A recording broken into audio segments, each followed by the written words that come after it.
Hi friends, అందరూ ఎలా ఉన్నారు? బాగున్నారని అనుకుంటున్నాను. నేను కూడా చాలా బాగున్నానండి. ఈరోజు నేను ఫ్రాన్స్ కర్రీ చేద్దాం అనుకుని ఫ్రాన్స్ తెప్పించానండి.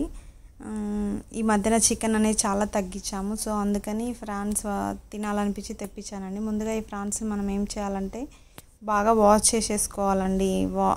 కొంచెం లెమన్ తర్వాత కొంచెం సాల్ట్ వేసి బాగా ఒక 2-3-4 టైమ్స్ బాగా వాష్ చేసుకుంటే బ్యాడ్ స్మెల్ అనేది రాకుండా ఉంటుంది. తర్వాత కొంచెం ప్యాన్ పెట్టుకొని ఆయిల్ వేసేసుకొని మనం వాష్ చేసుకొని పెట్టుకున్న రొయ్యల్ని ఇందులో కడాయిలో వేసేసి కొంచెం సాల్ట్ కొంచెం పసుపు వేసేసి కలపాలండి. ఈ విధంగా కలిపిన తర్వాత మూత పెట్టేయాలి. ఇది ఎందుకంటే రొయ్యలు కర్రీ చేసే ముందు ఈ విధంగా చేసినామంటే రొయ్యల నుంచి వచ్చే బ్యాడ్ స్మెల్ కానీ ఎలాంటిది మనకి కర్రీ చేసేటప్పుడు రాదండి. అందువల్ల ఈ విధంగా చేయడం వల్ల ఏమవుతుందంటే బ్యాడ్ స్మెల్ అనేది వెళ్ళిపోతుంది. చూసారా ఎంత వాటర్ వచ్చాయో?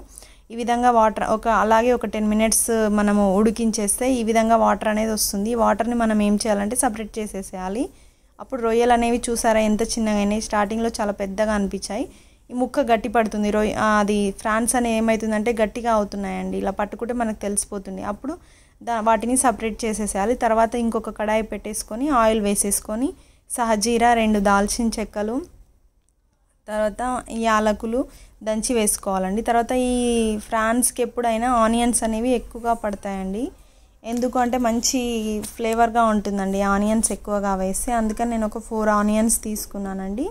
నేను కేజీన్నర రొయ్యలు తీసుకుంటే మీకు వీడియోలో చూపించినన్ని వచ్చాయండి. అంటే ఒక ½ కేజీ కూడా ఉన్నాయో లేవో అండి. అంటే వాటిని తీసి పొట్టు తీసి వాటిని క్లీన్ చేసి మనకి ఇచ్చేవరకు మనకు వచ్చే అంతే క్వాంటిటీ ఉంటాయి, చాలా తక్కువ వస్తాయి.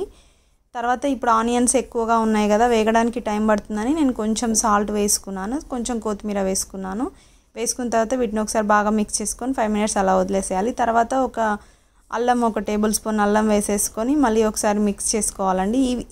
ఈ ఆనియన్స్ అనేవి బ్రౌనిష్ కలర్ వచ్చే వరకు మనము ఇప్పుడు మనం ఫ్రాన్స్ కర్రీ కదండి చేసేది, కాబట్టి ఒక 2 టమాటోస్ తీసుకొని నేను ఈ విధంగా కట్ చేసి టమాటో రసం వేద్దాము కర్రీలో అన్నట్టు నేను అది వేగేలోపు ఇది ప్రిపేర్ చేసుకుందాం అన్నట్టు నేను ఈ విధంగా ప్రిపేర్ చేశాను. చూసారా ఆయిల్ అంతా పైకి తేలి ఆనియన్స్ అనేవి కొంచెం చేంజ్ అయ్యాయి. ఇప్పుడు మనం సపరేట్ చేసి పెట్టుకున్న ఫ్రాన్స్ని ఇందులో వేసేయాలండి.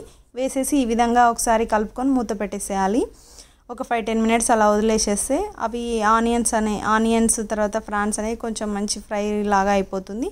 ఇప్పుడు ఒకసారి మూత తీసేసి మనం ఈ ఫ్రాన్స్కి ఎంత కావాలో అంత కారం, అంటే నేను 2 టేబుల్ స్పూన్ కారం వేసుకున్నానండి. సాల్ట్ మాత్రం చాలా కొంచెం వేసుకోవాలి. సీ ఫుడ్స్ కాబట్టి సాల్ట్ అనేవి ఎక్కువ పట్టవు. మామూలుగా ఒకవేళ తక్కువైన తర్వాత వేసుకోవచ్చు, ఎంతకైనా మంచిది కొంచెం తక్కువ వేసుకోవడం చాలా బెటర్ అండి. నేనైతే చాలా తక్కువగా వేసుకున్నాను సాల్ట్. ఈ విధంగా కలిపేసుకొని మూత పెట్టేసి ఒక 5 మినిట్స్ 10 మినిట్స్ అలా వదిలేసేయాలండి. వదిలేసిన తర్వాత ఇప్పుడు మనం ప్యూరీ చేసి పెట్టుకున్నాం కదండి టమాటా రసంని, దాన్ని ఇందులో యాడ్ చేసేసేయాలి. మొత్తం యాడ్ చేసిన తర్వాత ఒకసారి కలుపుకొని ఈ విధంగా మనం వీడియోలో చూపించిన విధంగా ఒకసారి కలిపేసుకొని మళ్ళీ మనం ఆ జ్యూసర్ ఎంత ఉందో అంతే కప్పుతో నేను మళ్ళీ కొన్ని వాటర్ తీసుకొని వాటర్ కూడా పోసానండి. ఈ విధంగా వాటర్ పోస్తే ఏమవుతుంది అంటే ఒక 10 మినిట్స్ మనం అలా వదిలేసినా అది ఉడకడం వల్ల ముక్కకి మనం వేసిన కారం మసాలాలు అవన్నీ బాగా పడుతుంటాయండి, పట్టి బాగా ఉడుకుతుంది. కాకపోతే ఫ్రాన్స్ కర్రీ అనేది చాలా తొందరగా అయిపోతుందండి. అది ఒక 5-10 మినిట్స్లోనే ఉడికేస్తుంది. కాకపోతే కొంచెం గ్రేవీ లాగా ఉంటే బాగుంటుంది అన్నట్టు నేను ఈ కర్రీ ఇలా చేసుకున్నాను. కొంచెం గరం మసాలా వేసుకోవాలి.